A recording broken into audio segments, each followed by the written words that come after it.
Hi everybody, my name is Shawna Herzog and I'm one of the classmates in the Journalism 270 class, and I'm filming my shadow video for all of you to share my experience that I got to have. On February 22nd, I went over to Q2, KTVQ, Q2 News, and I got to hang out with John Stepanek. He is the news director for Q2 News and his team. I went over that day about 9 a.m. John walked me around and introduced me to everybody in the newsroom and kind of showed me the floor plan of what Q2 News is all about. One of the interesting things I found was that the set of Q2, when we see it on TV, it's a little bit different when you see it real live. It's actually kind of in a big garage. The ceiling and such was it was actually not as nice as I thought it was going to be. On TV, everything is so nice from what was in the view of the cameras that we see on a daily basis. But in fact, behind the wall that we normally see, that's the background to the news anchors, there's a bunch of cars parked there. Those are like their KTVQ news reporting vans and little cars and such. But I found that to be kind of interesting. So at 9 o'clock, John, after our little tour around, we got to go have a meeting. I got to be just a fly on the wall and kind of listen how they progress and see how their day is going to go. They talk about all the news that's hot, what they're checking on. There's a few of the reporters that are going to go hit the field. But as a kid, I always envisioned news reporting to be there's all these reporters and they all go live to these different stories and such. But I found that now at Q2 News and a lot of the news stations, that's actually not the case. They actually have a lot of live feed that is sent into them that they input into their stories, and they have different types of it's like a really high powered PowerPoint, I guess you could say, of this software they use, and they put things where they need it to go, and they put stories according to what's hot, what's the news story. The day that I was there was actually the day after we all heard about the young man that was stole the vehicle, a truck, and was found basically absconded for the police department and made his way to Laurel. They arrested him they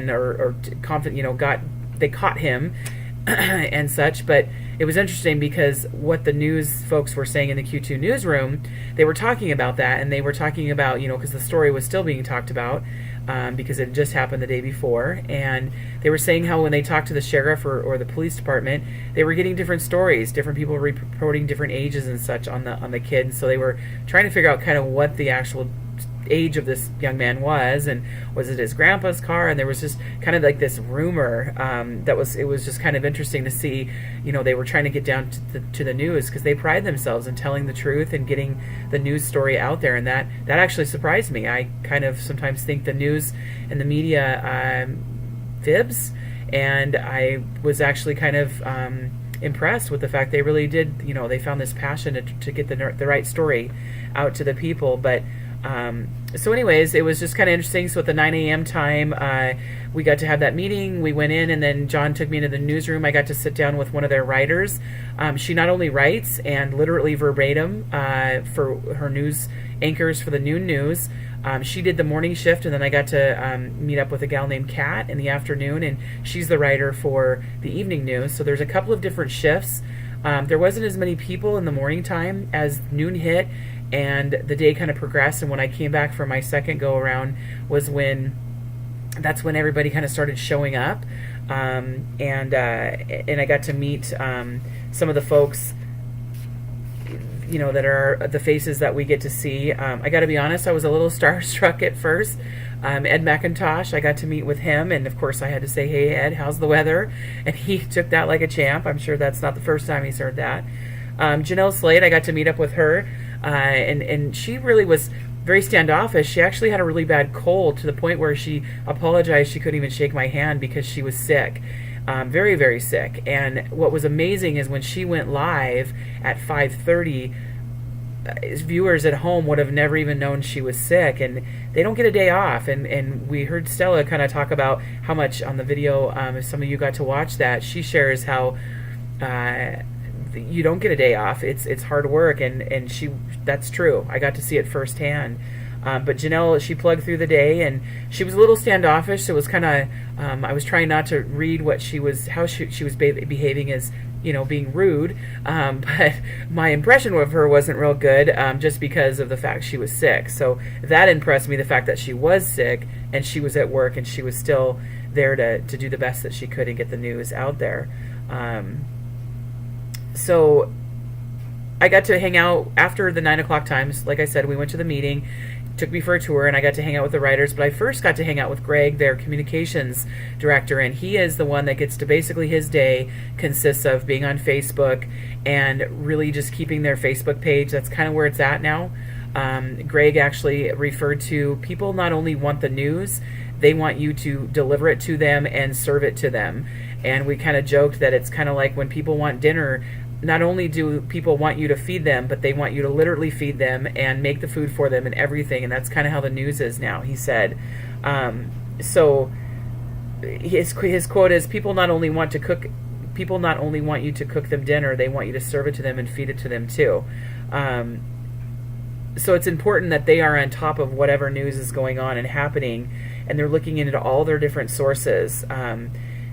They have the two planning meetings, so they have one at the 9 a.m. time, right around then, and they have another one in the afternoon. I did not attend the afternoon one. It's kind of the same idea. They just get their ducks in a row, see what's happening. I got to meet the news crew, like I said, and in the afternoon time when I came on board, I was a little starstruck. I got to meet Scott Breen, the sports director or sportscaster, and Ed and the crew, and it was really interesting to see how they all just kind of interact, and how Janelle Slade was actually getting ready for her. I guess in my mind I envisioned them having their own makeup artists and their own people to do things for them. It's not the case. That they're actually very much they're very recognizable faces, but they're very much on their own. And I asked Janelle when she was fixing her hair and putting all this hairspray in it, feeling as awful as she was, and I asked her, I said, you guys don't have people to do your makeup for you? And she said, not in this market, it's a small market. And that was really kind of the only time I really heard them talk about the market, as far as what we've talked about in class and such, and what Professor has kind of put on the D2L. So yeah, it was interesting just to kind of see how well they're very busy. I kind of actually envision, if you've ever been to Buffalo Wild Wings, there's all these TV screens and there's all this stuff happening. That's how it is there. There's so much going on. It's almost like sensory overload. They had radios over in the corner that are all with the Billings Police Department, the Sheriff's Department, and they're constantly getting just sensory overload. And in fact, at one point I was sitting there thinking, and I even asked the gal I was with, I said, how do you even pay attention to what you're doing? She said, you just kind of get to a point where you tune it out, because I can hear, if there was an accident or whatever, but they tend to listen to that, and every once in a while they'll chime in when something's really big, and then, okay, now we have a story. Maybe there's a big fire, or there's a big accident or something like that. So they're always getting news feed, and we talk about people being connected. They are absolutely connected. So one of the other interesting things I also found was that when they write, they literally write verbatim, and they write it specifically for their anchors. So if myself, Shawna Herzog is a anchor, my writers are going to write specifically for my style, and then they check with you. Jay Cohen, they said, hey Jay, read this, how does this look? And then Jay would say, yep, that's good, or maybe they'd have to make a tweak or two. So it was kind of interesting to see. They don't just write stuff and then say, here you go, and then you're stuck with it. They really communicate, and they want to make sure that what they're writing is the anchor style, and that the anchor is okay with it. And it was neat to see the software and the words that they were inputting, but then how it went live was literally like this big giant PowerPoint, I guess, is kind of what I was trying to put in my mind, because I was trying to understand it. It was extremely new to me, and of course, they're throwing it at you 100 miles an hour as far as, this is what we do here, this is what we do there, here's how we get feed from other sister stations and such. But they transgress, like there's a transition, they'll have like Health Watch and things that pop up. When I got to go into the control room, that was unbelievable. The gal that was the writer in the morning, she was actually the control booth, the control room director as well, and she has this thing plugged in, and she's plugged into to Janelle and Jay Cohen's ears, and they're talking, and with Dustin and Asia in the morning, they're constantly connecting, constantly talking, chirping each other's ears, and kind of just going through the motions. But it was interesting to see just this, how much entertainment value they put into, it's not just news. They want it to be entertaining. Another interesting thing that I found was that at 5 o'clock, they actually kind of slow the newsroom down and everybody tunes to Color 8 news to see what's happening, what's the hottest stories for the Color News. And the kind of the hot story for the day, on the day I was there on February 22nd, was the in Washington, D.C., we watched a video actually on some of the protesting that was going on with the pipelines and such, and so we actually got to watch, what are they going to put on Color 8, and so I thought that was kind of interesting that they actually stopped to watch their competitors' news. And the gal I was with, Kat, she said to me, Shawna, watch the time. So their newscast at Color 8 starts at 5 o'clock and Q2 starts at 5:30. At 5:04, Kat pointed at the counter, or at the clock, the ticker for me, and said, notice the time. And at 5:04, Color 8 had only put out 2 or 3 stories that were a few, 56, 60 seconds long. And their plan for Q2, by 5:34, they had 5 or 6 stories that they were going through, and the top being the riots and such. Color 8 that day, actually, it was treatment court graduation, and so, which really is not that hot of a topic of news, and the Color 8 folks, that's what they went live with. And so Kat was like, that kind of is the difference between Q2. Why are they starting, she was really questioning why Color 8 was starting with that news story when they're starting with, these riots and the fires and this big thing that's happening in our state. And so there's definitely a difference in quality, or what people think is quality. Q2 is actually at the top. I've actually honestly always enjoyed watching Color 8. I don't have cable at home, so I struggle to get Color 8 news, but I do get Q2, which is kind of nice, so it's always there for me. But I had a really great experience, and I definitely think that if I was going to, at this point, my goal is communications. I did learn, the communication level that they are at is amazing. It was just absolutely amazing to watch. How things are happening, things are changing, then they just talk to each other over the cubicle, and just the hub that's going on. And I got to speak with their communications director, or excuse me, their communications director, Greg, and he, not a real talkative guy, not as much as the rest of them. Greg was sharing with me like the Facebook posts, and he shared with me, kind of things that are happening online, and just he really stays in tune with social media. That's his job. Really, he's the social media director.